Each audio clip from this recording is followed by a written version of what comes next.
La serie Horizontes Cercanos, coordinada por el profesor de Economía Aplicada de la UNED, Horencio Vázquez, aborda de nuevo el problema de la corrupción y su tratamiento dentro del ámbito de la responsabilidad social corporativa de las empresas, con la participación de Silvina Bacigalupo y Eduardo Soria. Recientemente han visto a la luz varios informes en esta materia. Uno de ellos evalúa cómo y qué comunican las empresas sobre corrupción y se ha realizado por el Observatorio de Responsabilidad Social Corporativa dentro de un trabajo más amplio sobre la RSC en las empresas del IBEX 35, ejercicio 2019. Por su parte, Transparencia Internacional ha publicado en enero de 2021 su índice de percepción de la corrupción correspondiente al año 2019 y más recientemente, el 15 de junio, el Barómetro Global de la Corrupción Unión Europea 2021. Los tres trabajos ponen de manifiesto el largo recorrido que queda todavía en la lucha contra la corrupción en la gobernanza pública y en la gobernanza privada. Les dejo en la compañía del profesor de la UNED, Horencio Vázquez, coordinador del Observatorio de Responsabilidad Social Corporativa.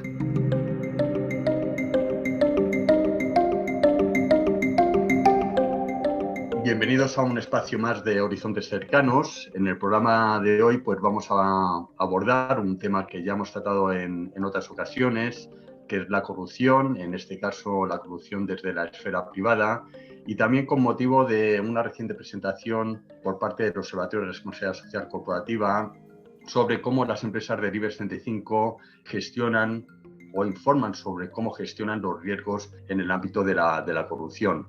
En los últimos meses y en los últimos años hemos asistido a diferentes iniciativas de ámbito regulatorio y a demandas por parte de los supervisores para que las empresas, el sector privado, pues incorpore procesos de diligencia debida, procesos de gestión de esos riesgos derivados de su actividad económica y de su interrelación con el sector público, y que, en cierta manera, pues establezca los procedimientos adecuados para prevenir y luchar contra la corrupción. Sin embargo, también hemos asistido a que, pues en los últimos meses y en los últimos años, pues las noticias en torno a actividades de carácter ilícito o irregular dentro de las empresas, pues han saltado a la agenda pública, a la agenda de los medios de comunicación, y hemos asistido a informaciones que han conllevado a una mayor preocupación en torno a cómo, no solamente desde la esfera de lo público, sino también desde la esfera de lo privado, se está afrontando esta gran lacra social. Contamos para el debate de hoy con Silvina Bacigalupo, que es catedrática de Derecho Penal en la Universidad Autónoma y presidenta de Transparencia Internacional, y con Eduardo Soria, que es el analista del Observatorio de Responsabilidad Social Corporativa, responsable del área de corrupción del estudio del observatorio. Y vamos a comenzar con Silvina. Muchísimas gracias a los dos por estar aquí. Y comenzamos preguntándote, Silvina, ¿qué entendemos por corrupción? Porque al final lo que nos damos o lo que percibimos es que hay diferentes nociones o definiciones de corrupción, tanto por el factor cultural como desde el punto de vista de si se está actuando por parte del sector privado, del sector público, incluso a nivel individual, ¿no? Cada uno de nosotros entenderíamos una cuestión diferente por corrupción. Entonces yo creo que es bueno, primero, para conocer cómo la empresa puede prevenir y luchar contra la corrupción, definir qué es la corrupción. Pues, en primer lugar, muchísimas gracias, Horencio, por la posibilidad de participar hoy en este programa en nombre de Transparencia Internacional España. Transparencia Internacional, como movimiento y organización no gubernamental a nivel global, llevó a cabo desde el comienzo, en el año 93, pues una definición de qué se entendía por corrupción. Y definía corrupción como el aprovechamiento del cargo público para intereses privados. Evidentemente, es una definición que respondía a un determinado momento, los años 90, en los que se visualizaba fundamentalmente un ámbito del problema de la corrupción, es decir, la intervención del funcionario público en relación a la obtención de sobornos en la actividad público-privada. Probablemente esa definición dejaba de lado un escenario un poco más amplio, es decir, tener en cuenta que cuando hay un acto de corrupción hay dos actores como mínimo, uno que solicita, pero otro que también está dispuesto a entregar esa dádiva, ese soborno. Y por tanto, bueno, pues ese concepto se ha ido empleando. Yo creo que es importante tener en cuenta que cuando hablamos de corrupción estamos hablando de un fenómeno que incorpora muchos tipos de conducta que en algunos casos pueden dar lugar a un delito, evidentemente, y en otros a veces se queda en una mera apreciación o sensación de existencia, de confluencia de intereses que puede no estar adecuadamente regulada o que puede no ser constitutiva de delito. Por eso también hay una gran, digamos, desafección o incertidumbre por parte de la ciudadanía de cómo aquello que estamos percibiendo como corrupción, sin embargo, da lugar a una sentencia absolutoria en un determinado momento. Tener en cuenta que la corrupción es un fenómeno y no un delito es un primer punto de partida importante porque nos permite distinguir qué cantidad de conductas puede existir en ese fenómeno, cómo vamos a regular las distintas conductas desde un tráfico de influencias. Ahora mismo estamos hablando de hay que regular el lobby, pues el lobby en definitiva y tráfico de influencias o un delito de tráfico de influencias tiene una difícil coexistencia o convivencia en el sistema jurídico y requerirá por lo tanto también revisar las conductas que hoy están reguladas en el Código Penal. No solamente hablamos de soborno y por tanto hay contratación ilegal de los funcionarios, puede haber fraude, puede haber exacciones ilegales, es decir, hay un elenco importante de conductas o de delitos vinculados con la administración en este contexto y que también han dado lugar también o dado paso ya a la regulación en el ámbito también que afecta al sector privado, es decir, un delito como el de corrupción entre particulares es un delito que también está ahora ya entre las conductas típicas que se vinculan con la corrupción, vistas desde otra perspectiva, ya no solamente en relación al sector privado con la administración pública, sino también entre el sector privado como un delito o como una conducta, vamos a decirlo de esta manera, que vulnera la libre competencia o la competencia leal. Entonces, creo que teniendo en cuenta que es un fenómeno y que no hay una sola conducta que podamos englobar, ya tenemos un primer avance adicional sobre las definiciones que existían con anterioridad. Muchísimas gracias. Yo creo que esa primera introducción que nos ha dado Silvina pues enmarca muy bien el desarrollo del debate. Y desde esta perspectiva, quería preguntar, Eduardo, ¿cómo habéis abordado en el observatorio, cómo se ha abordado en el área de la corrupción la gestión de estos riesgos? Es decir, ¿qué elementos habéis tenido en cuenta metodológicamente para analizar la corrupción o cómo están gestionando la información en torno a la corrupción por parte de las empresas del selectivo del IBEX 35? Buenos días, Horencio. Bueno, precisamente es importante empezar con una precisión, que es que desde el observatorio no juzgamos qué empresas son más o menos corruptas, o queda lejos de nuestras atribuciones y nuestra capacidad. Sencillamente, como tú bien decías, evaluamos cómo y qué comunican sobre su gestión anticorrupción. Bueno, lo que a nivel metodológico, nuestra herramienta de análisis se basa en dos dimensiones y una serie de indicadores. La primera dimensión, que es la de debida diligencia, se compone de un total de 41 indicadores relativos a las políticas anticorrupción, a cómo se gestionan los riesgos de corrupción, financiación de partidos y respeto a la libre competencia. Esta primera dimensión de debida diligencia alcanza una puntuación de 39,62 puntos, es bastante más alta que en rendición de cuentas, en la cual se incluirían 13 indicadores de auditoría externa, auditoría de corrupción y ley de transparencia. Entonces vemos ahí que hay una brecha bastante clara entre lo que vienen siendo las intenciones o las normativas de la empresa, las declaraciones de respeto a las normativas anticorrupción, de luchar activamente contra la corrupción, y luego realmente cómo informan sobre la gestión de esos riesgos, cuáles han sido los resultados, qué casos se han podido detectar, cómo se han abordado en distintos contextos geográficos de actividad. Entonces, bueno, lo que estamos es en un punto de mejora leve respecto a años anteriores, concretamente respecto a 2018 llegamos a un 29,14 en 2019, 29,14 puntos sobre 100. El año anterior habían sido 24,13. Bueno, hay una mejora leve, siguiendo con la tendencia que se había registrado en los últimos años, pero todavía manteniéndonos en niveles bajos. Y manteniéndose un poco la mejora se concentra sobre todo a nivel de aprobación de políticas y de aprobación de disposiciones o de declaraciones públicas de la empresa en el sentido de luchar contra la corrupción, pero que quizás no se ven tan reflejadas en la información de cómo lo han gestionado. Entonces, bueno, seguimos un poquito con esta problemática de brecha entre buenas intenciones e información sobre resultados de gestión. Estupendo, Eduardo. Luego ahondaremos en las conclusiones del estudio. Previamente quería volver a dar paso a Silvina para que nos cuentes ese índice de percepción que publicáis anualmente en Transparencia Internacional por países, cómo va evolucionando España y cómo también calibráis o medís desde Transparencia Internacional, aunque son intangibles difíciles de cuantificar, ¿no?, de trasladar a un resultado, la actuación de las empresas españolas en la lucha y la prevención de la corrupción. También, bueno, pues creo que hubo un Eurobarómetro recientemente, o ha habido varios, pero uno reciente destinado a la corrupción y la percepción por parte del empresariado en torno a la existencia de corrupción en la contratación pública en España era muy elevada, ¿no? ¿Cómo percibir desde Transparencia Internacional los esfuerzos que se están haciendo en su caso por parte del sector privado? Aquí hay que quizás matizar dos cuestiones. Transparencia Internacional lleva a cabo dos grandes índices globales. El índice de percepción de la corrupción, que bien mencionabas, que presentamos en enero de este año, es un índice que no evalúa más que la corrupción en el sector público. Es decir, deja de lado toda la referencia al sector privado o la intervención o interactuación con el sector privado. Se evalúa sector público, corrupción del sector público y, por lo tanto, cuestiones vinculadas a la calidad de la democracia.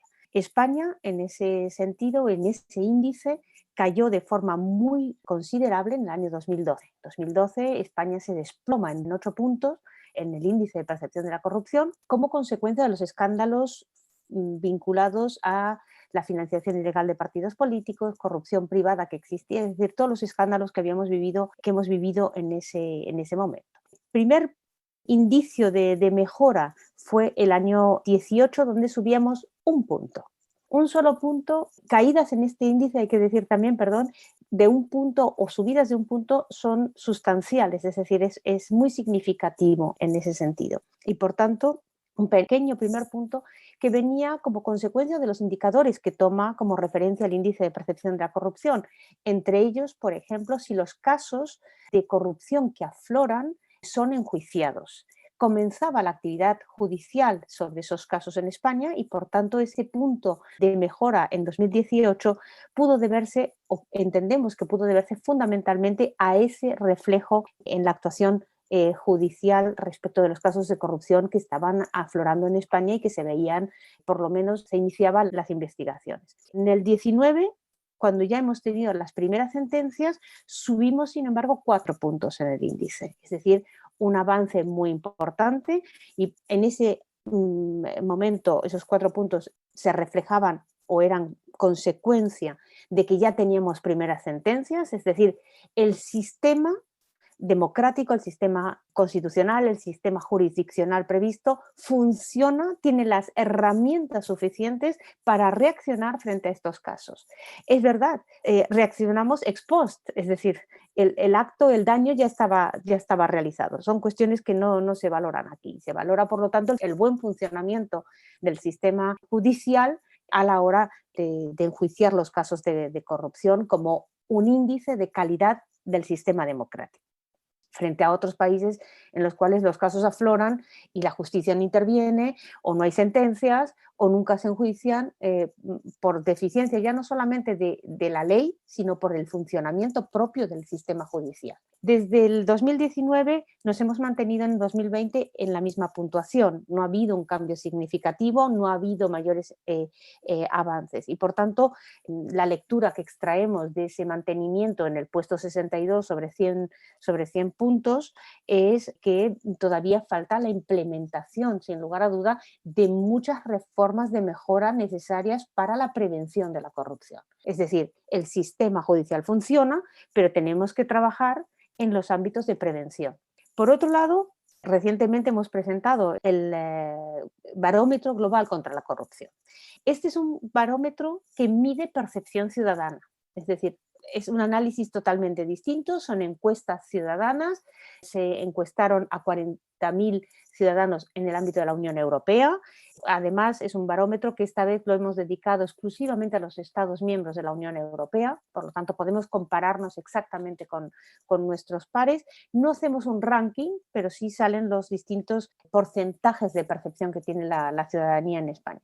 Y si un 2% de la ciudadanía encuestada manifestó que había tenido algún contacto con la corrupción en el sentido de que se le había solicitado algún tipo de soborno, es un índice bajo de la corrupción en la vida cotidiana del ciudadano. Sin embargo, un 64% respondió tener la percepción de que hay una excesiva connivencia entre el sector público y las grandes empresas. Este es un dato que sí nos importa de cara a la pregunta que me has hecho, por eso necesitaba contextualizarla adecuadamente, son dos cuestiones distintas. En la percepción que hay ciudadana, sí que hay una percepción que las grandes empresas están excesivamente cercanas al poder político, a los poderes públicos, y por tanto que allí debería haber una mayor distancia o independencia en esa relación. ¿Qué significa? Que probablemente la ciudadanía tiene la sensación de que muchas de las políticas públicas están influenciadas por el sector privado en sectores sensibles para la ciudadanía. Esa sería un poco la lectura o la respuesta que tenemos desde los dos índices que hacemos, que son los únicos, los índices globales y por tanto los que Transparencia Internacional apuesta especialmente. Estupendo, muchísimas gracias, Silvina. Eduardo, esas grandes empresas, recientemente en el 2020, CNMV, que es el supervisor, la Comisión Nacional del Mercado de Valores, hace un llamamiento para que los consejos de administración gestionen esos riesgos de corrupción e informen de cómo están gestionando a través de los informes de buen gobierno. Hay una preocupación también en los reguladores, en los supervisores, en los propios mercados sobre esa interrelación entre el sector público y sector privado. Aterrizando en el informe que se ha hecho por parte del Observatorio de Responsabilidad Social Corporativa, ¿cuáles son las principales conclusiones sobre cómo se están gestionando esos riesgos? ¿Cuál es la interrelación no solamente a nivel de puertas giratorias, sector público, sector privado, sino también entre prescriptores, como pueden ser las empresas auditoras, con relación a sus competencias y a sus responsabilidades, y cuál es el nivel de cumplimiento por parte de estas empresas de normativa ya existente, como puede ser la ley de transparencia. Si nos puedes dar unas pinceladas ya entrando más en detalles en las conclusiones sobre las conclusiones del estudio que habéis realizado. A ver, por comentar un poco, es difícil resumirlo, ¿no? Porque son un buen elenco de indicadores, pero bueno, vamos a comentar algunos de los datos más llamativos. En cierto modo, contrasta esta voluntad de entidades como la CNMV de una mayor regulación, de pedir a las empresas en su consejo de administración una mayor implicación, con lo que estamos viendo, que es una evolución que, como comentamos anteriormente, es positiva, pero no tan positiva respecto a, digamos, la presión que hay en el entorno acerca de una mayor regulación de la corrupción y de la información sobre esta. En este sentido, bueno, uno de los datos principales es que ha crecido en los últimos ejercicios el número de empresas que tienen una política de anticorrupción específica e independiente. En 2019, que es el último ejercicio de referencia que hemos analizado, ya son 21 las empresas que tienen una política anticorrupción independiente. Bueno, esto me parece un dato bastante positivo en el sentido de que, bueno, ya hay una reflexión específica sobre la corrupción. Ya no se deja, digamos, en ese limbo de la ética, la integridad empresarial, sino que cada vez hay un mayor desarrollo y una mayor conciencia de que este tema se tiene que tratar de manera específica y bueno, digamos, con una serie de reflexiones más concretas. El problema es que, por ejemplo, incluso dentro de las propias políticas, aunque tiene una cobertura de temas bastante amplia en relación a soborno, a gastos especiales, etcétera, es muy escasa la información sobre las consecuencias del incumplimiento. Es decir, se llega al punto de que no hay ninguna empresa que en esta política pública detalle cuál es el catálogo de sanciones en función de diferentes situaciones de lo que solemos conocer como conductas relacionadas con la corrupción, ya sea a nivel con el sector entre particulares o con el sector público o en los diferentes ámbitos en los que sucede. Entonces, esto es un tema fundamental, ¿no? Vemos que hay mucha buena voluntad, digamos, a nivel de declaraciones, pero luego no sabemos hasta qué punto esto se hace cumplir. Por ejemplo, a nivel de gestión de riesgos, vemos que solo hay 9 empresas que señalen riesgos de corrupción específicos y lo hacen de un modo muy general, digamos, que dicen, bueno, consideramos que el cohecho, que la corrupción entre particulares son claves en nuestra actividad, pero no hay tampoco una identificación clara de en qué contextos se producen estos riesgos y cuáles son los diferentes riesgos en los diferentes ámbitos geográficos, por ejemplo, en las diferentes actividades de la empresa. Es importante que, bueno, en referencia a los riesgos, a los países con un mayor perfil de riesgo de corrupción, solamente hay 2 empresas que los identifican, cuáles son los países que mayor riesgo de corrupción tienen entre los que tienen presencia. Entonces, esto me parece un elemento clave, la falta de reflexión sobre la evaluación de los riesgos y su diferenciación. O sea, no basta con decir, bueno, nos enfrentamos a tales riesgos, si luego no decimos concretamente en qué actividades, en qué países se pueden expresar con una mayor facilidad y cómo vamos a enfrentarlos en ese tipo de situaciones. Por ejemplo, otro tema clave respecto a la evaluación de riesgos es la cadena de suministro. Formalmente vemos que de nuevo la mayoría, en este caso en 2019 un 86% de las empresas analizadas dice que exigen a sus proveedores que cumplan con su normativa anticorrupción, ya sea con código ético, con la política anticorrupción de la empresa, pero apenas el 11% menciona evaluaciones para verificar que efectivamente en la cadena de suministro no se han detectado casos de corrupción o se han seguido las pautas que supuestamente se les hace cumplir a través de cláusulas, de menciones en diversos instrumentos, códigos éticos del proveedor, etc. Entonces, bueno, esto es una cuestión fundamental. Por ejemplo, cuando llegamos a uno de los temas concretos, que es financiación de partidos políticos, tradicionalmente ha sido, dentro de nuestro estudio, uno de los que mayor puntuación alcanza, ¿no? En este caso, hay un 52% de cumplimiento en el total de esta subdimensión, que bueno, está más o menos bien, y se basa sobre todo en que 23 empresas dicen prohibir la financiación a partidos y candidatos en todos los lugares donde opera, pero solamente 11 hacen extensiva esta mención a los organismos adscritos, como pueden ser fundaciones y organizaciones claramente vinculadas a partidos políticos. Entonces, bueno, ahí vemos que hay una posible fuga, digamos, un punto de fuga en el cual puede haber, en el cual se pueden filtrar financiaciones irregulares, a lo mejor.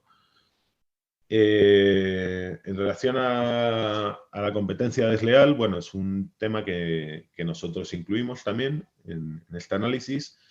Vemos que de nuevo hasta 30 empresas se posicionan públicamente contra competencia desleal a favor de una competencia libre y abierta, pero solamente 2 de ellas tienen políticas específicas en este ámbito.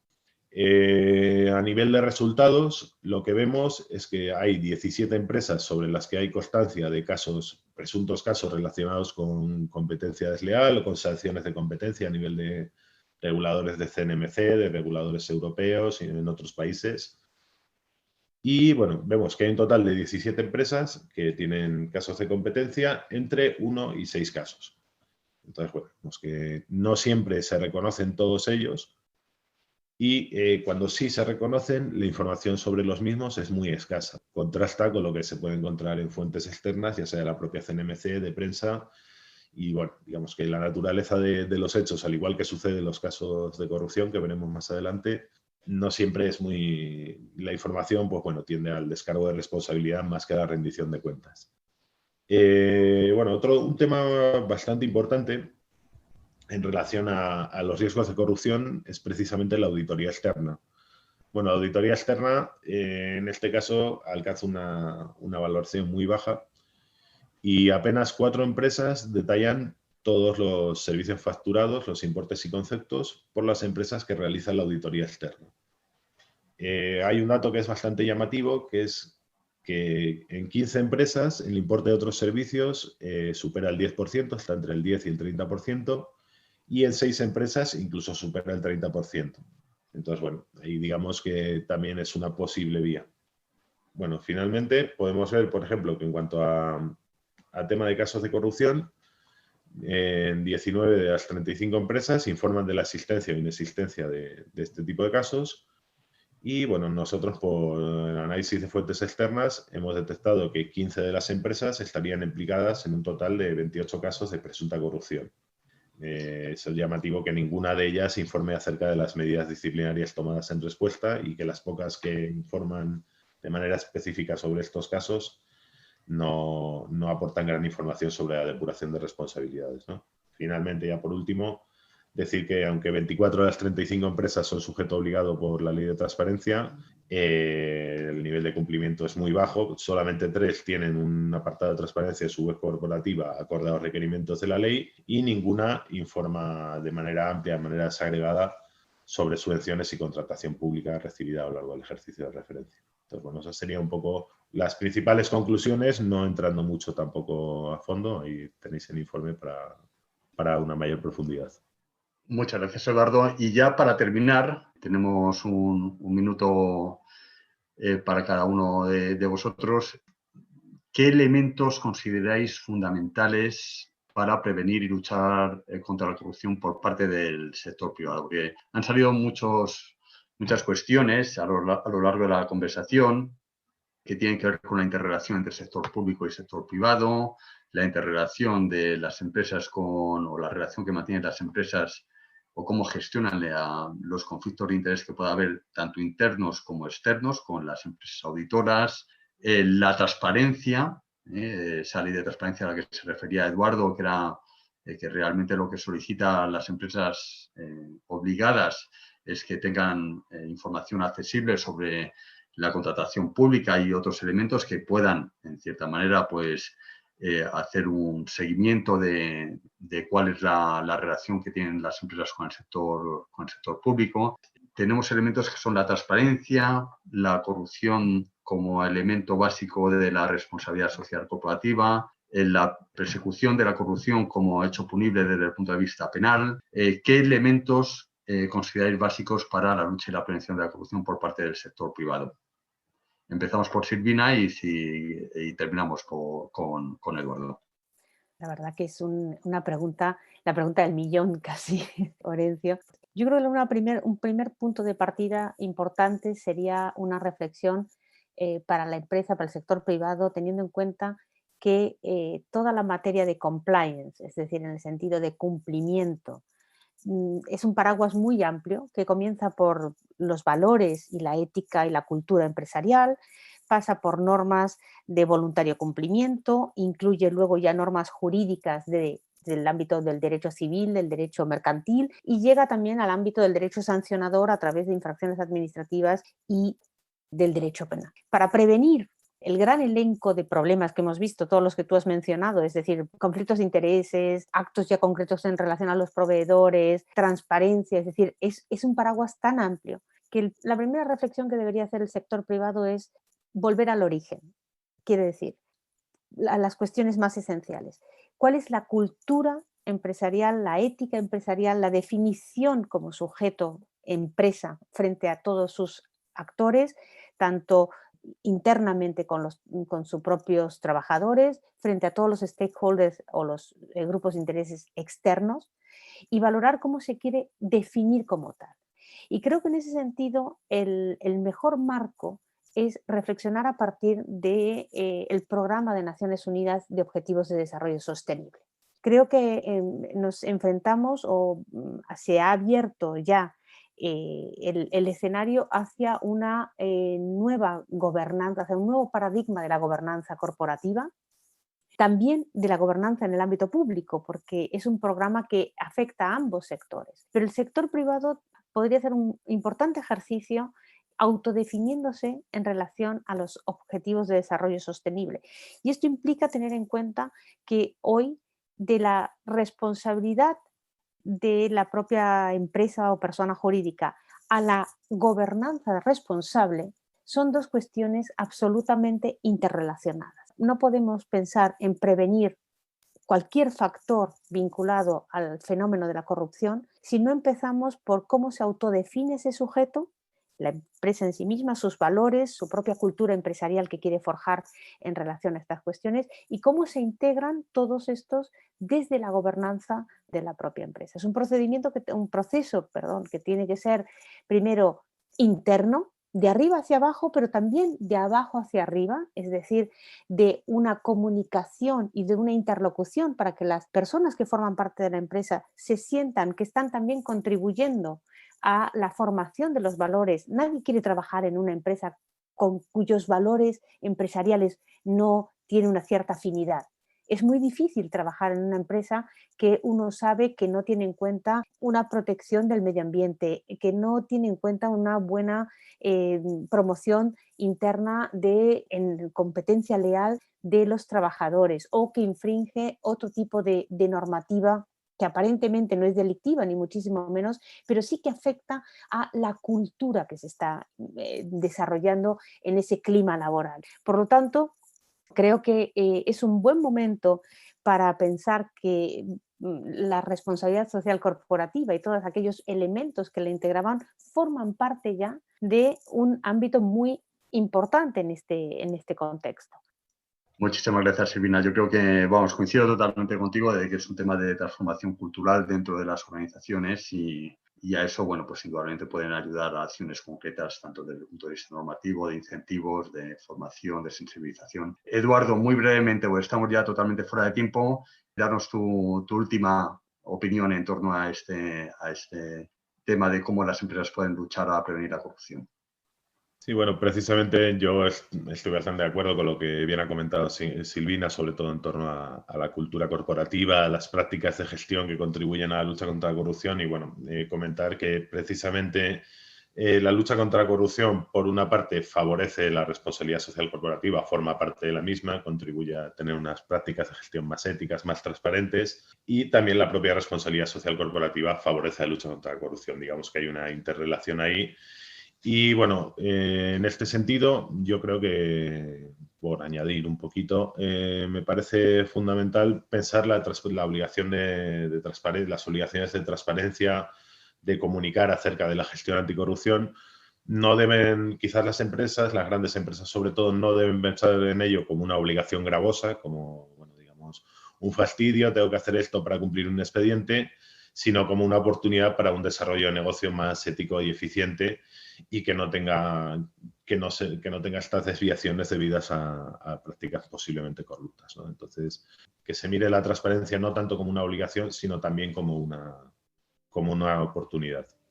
Muchísimas gracias, Silvina, y muchísimas gracias, Eduardo. Yo creo que ha sido muy didáctica esta charla y nos ha ayudado a comprender más ese fenómeno que es la corrupción y que es sumamente amplio, complejo, pero que su comprensión nos va a llevar a establecer o a tener los mecanismos efectivos para poder combatirla. Muchísimas gracias a ambos.